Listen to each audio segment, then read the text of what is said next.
Priestory Univerzity Konštantína Filozofa sa 12. novembra premenili na malé centrum záchranárskej praxe. Študenti z katedry klinických disciplín a urgentnej medicíny pripravili interaktívny workshop resuscitácie.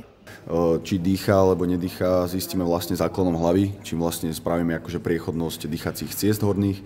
Keď nedýcha, je bezvedomý človek, začíname resuscitáciu a vlastne stlačame 30 kudbom. Vlastne do tých 10 rokov alebo do 12 rokov, keď je takéto malé dieťa, tak postupujeme tak, že dáme 5 úvodných vdychov a potom začíname resuscitovať. Stlačame vlastne hrudník hranou ruky do takej 1/3 hĺbky v pomere 15 k 2, 15 stlačení a 2 vdychy.